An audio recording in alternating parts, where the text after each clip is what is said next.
Hi everyone and welcome to Uncharted Collection Among Thieves Brutal Difficulty Walkthrough. This is chapter 2 and we are still kind of learning how to play. Not myself, but the game is still teaching you the stealth mechanics mostly in this chapter, as I'm going to edit most of the cutscenes. This again, as Uncharted 1, will be a no cutscenes walkthrough. We're going to be always cutting to combat and puzzles, and yeah, nothing else. So this game has a lot of puzzles, more puzzles than Uncharted 1, and has a lot of exploration. It has chapters that are almost entirely comprised of exploration, so I think this is not going to be a really long walkthrough, even though this game has 26 chapters and the Uncharted 1 had 22. So I'm going to be explaining, I'm going to take this 16-minute video to explain what differences and fundamentally what differences are going to notice. Are you going to notice between Uncharted 1 and Uncharted 2? Most importantly, what are the differences between brutal in Uncharted 1 and brutal in Uncharted 2? So, first of all, some things that never change. You will die in 2 shots. Mostly, you will die when being shot at. You will die instantly. Sometimes you will survive.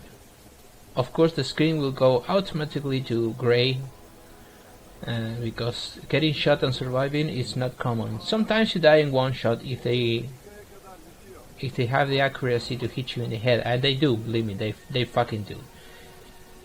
The enemy in this game is ruthless. The AI is changed, and for the worse. I could somehow, sometimes, not always, but sometimes I could manipulate the AI in Uncharted 1. Remember that I told you sometimes they will rush you, sometimes they will not rush you, they see cover, so blind fire, and you'll see me almost fail there. That was really weird. But yeah, the AI here will do whatever it pleases. Sometimes they will always try to flank you. That, make no mistake, you have to get into a cover that doesn't get flanked, that cannot get flanked from the left or from the right, so you can kinda get all the enemies from one side only. Even that won't assure you victory, because the enemies now, if you stay in cover, like, I was going to say too long, but it doesn't even have to be too long. If you stay in cover like for more than 5 seconds, they will throw a grenade at you. They usually say something before they throw the grenade, like rush him out or something like that. And they will throw the grenade, and the grenade is like Call of Duty, like the one, what was Call of Duty that had the almost like teleported grenades that will fall like on your lap? World at War on veteran. Yeah, it's Call of Duty all over again, because they will land those grenades even though they kinda don't see you, even though they are far away. They will throw those grenades, and 9 times out of 10 it will land on your feet. And since the grenade radius of the explosion is changed in this Uncharted 2, it is no longer safe for you to stay close to a grenade. Remember that in Uncharted 1 I said that grenades were not the big thing that were going to kill you, because you can stand near the radius of the grenade and it was not going to kill you? Well, it is going to kill you now. It is going to kill you a lot, because sometimes what will happen normally is that you will get into a cover, they will throw a grenade that will land on your head, on your feet, or like next to you, and you have to move out of cover, and when you move out they will execute you, like you will die in like an instant. It will not be a second even. In a blink of an eye you will be dead and restarting the checkpoint. So that is the most common thing that will happen. Dying because they rush you out of cover and they kill you. Now, cover is tricky in this game, guys, because the enemies can shoot you even when you are in cover. And how that... I mean, if you are in cover, you are...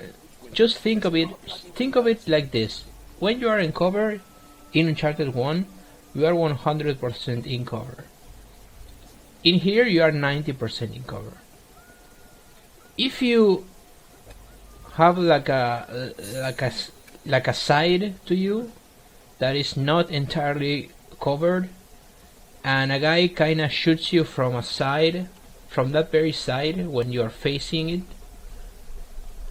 they can kill you. They can kill you, and you will scream most of the times, or ask yourself, what the fuck happened? I was in cover.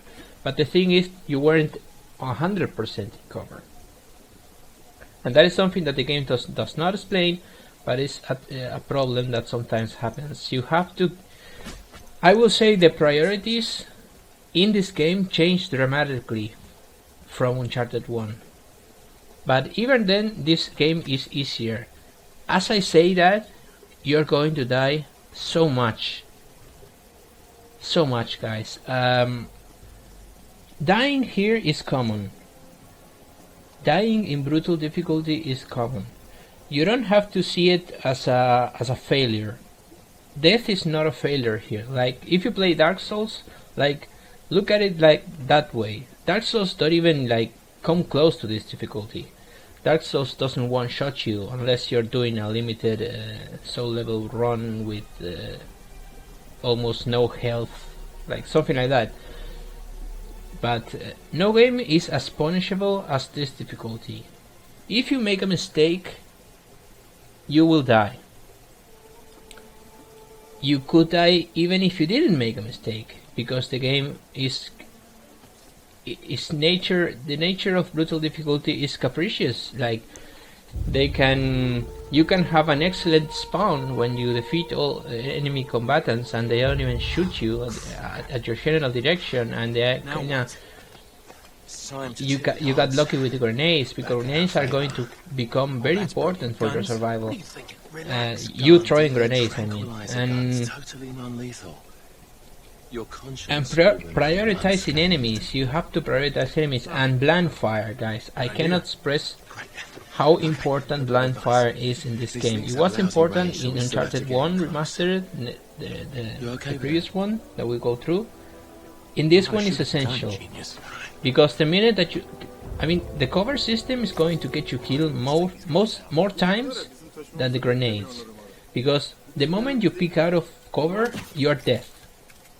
If there is more than one enemy, and you pick out of cover in a bad moment, you are dead.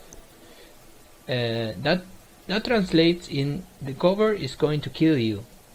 You cannot trust the cover system. You have to use the aiming reticle and hiding your entire body behind some kind of protection, like we did on Uncharted 1. You can't trust cover system to get through this to this game. And the thing is that in many levels you're not going to have this trusty huge pillar or wall that is going to cover your entire body. You're going to have only the cover system, and that's what the game turns really difficult. I will say that the first time the game is gonna hit you in the face and it's going to fucking like... I mean, see this level as some kind of a second part of an intro and a tutorial. Because in the next level, in Borneo, is kinda introducing you to the fighting mechanics and stealth mechanics that we are going to use a lot, as I mentioned in the previous video. But in chapter 4, chapter 4, which is called the Dig, which I already recorded. Oh my fucking god, guys! Chapter 4 is like chapter 4 in Uncharted 1. It's the same fucking level. I died so many times in chapter 4 in this game as I died in chapter 4 in the other game. It's like it's the same. It's the same difficulty. I will say that it even is worse than Chapter 4 on Uncharted 1. Yeah, you hear me right. It is worse because at least in Chapter 1 in Uncharted 1 you could use some wall covers to survive some combats and skirmishes. But the dig, that's the name of the chapter, Chapter 4, the dig, you almost have no cover and you have to trust the checkpoints. You have to rush through the checkpoints because luckily the checkpoints are still good. I don't know if I talk about it or I'm talking about it now. The checkpoints are the same ones as it was in Crushing, and you have to think about getting to the next checkpoint in brutal difficulty. It doesn't even fucking matter if you die 100 times or not. This difficulty will test your patience and will test your resolve. It will test if you can take it or if you can survive it.